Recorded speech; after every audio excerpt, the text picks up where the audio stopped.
माझी प्रियाला प्रीत कळेन। आता मला वाटतंय ते माझ्या कॅलिबर पेक्षा माझ्या थ्रू या सगळ्यांपर्यंत पोहोचण्यासाठी मला नोकरी देत होते। एक गोष्ट लक्षात घेत, अभिजितला कधीच कळता कामा नये की शमिका माझी मुलगी आहे। पण सर, त्याला जर हे कळलं की त्याचं ते पंचमेश्वरचं प्रोजेक्ट रद्द होणं, त्याच्या वडिलांची नुकाणं, त्याचं घर गहाण आणि ते 5 करोड रुपये, ह्या सगळ्या प्रकरणात आपला हात होता हे त्याला कळलं तर? राजूबाई, इश्कासाठी तो कुठल्या थराला जातोय, किती सॅक्रिफाईस करतोय, मला बघायचं।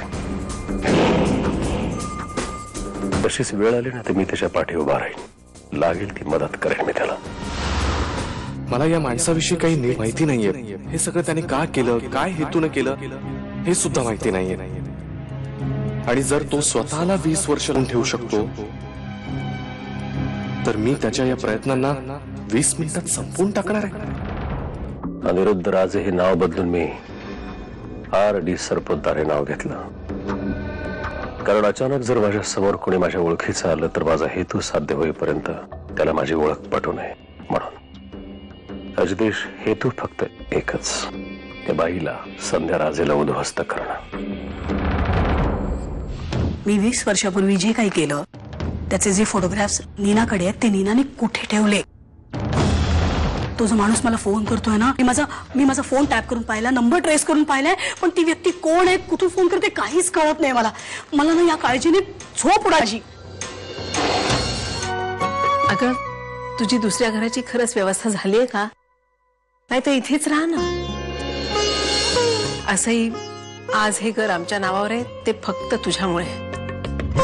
एवढी मोठी रक्कम आम्हाला काढून दिलीस, आता तुझ्याकडे खूप कमी पैसे राहिले असतील।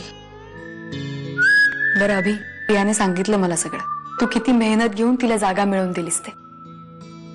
तिने आपलं घर वाचवलं आणि तू तिला घर मिळवून दिलं, तिचं धाचं। बरं झालं। आम्ही घर शोधतोय। तुमचं लग्न झालंय का? आम्ही घर फक्त कपललाच देतो।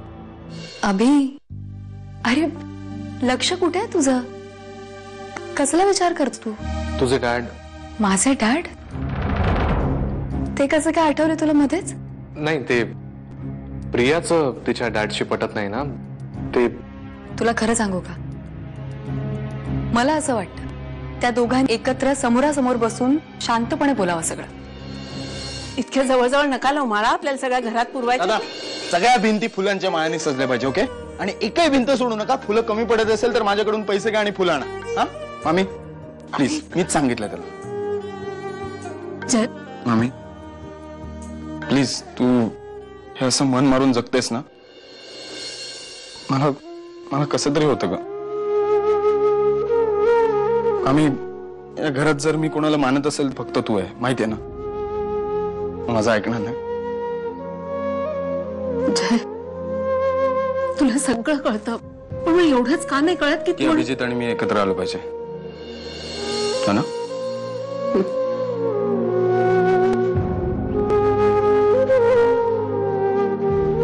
तेवढं सोडून बोल मामी। मला नाही वाटत की आम्ही दोघं परत कधी एकत्र येऊ। दिलंय त्यांनी मला, काय सहजासहजी सोडणार नाही मी त्याला। आणि मला एक सांग ना मामी, त्याला सोडून बाकी घरातल्या कोणाशी माझा काही प्रॉब्लेम आहे नाही ना? मामी, मेघना माझी पण बहीण आहे, तिचं लग्न आपण धूमधडाक्यात करू, हा? एक मिनिट, मी तुझ्यासाठी काही पैसे आणलेले, हे ठेव प्लीज। नाही जय, प्लीज, मी सांगतो ना, तुला माहितीये तुझ्या मामांना आवडणार नाही। मी सांगतो ना त्यांना। मामी, अभिजितने दिले असते तर घेतले नसतेस का ग? प्लीज ठेव। दादा, इकडच्या माळा लावून झाला की ताबडतोब या, ओके? लवकर या।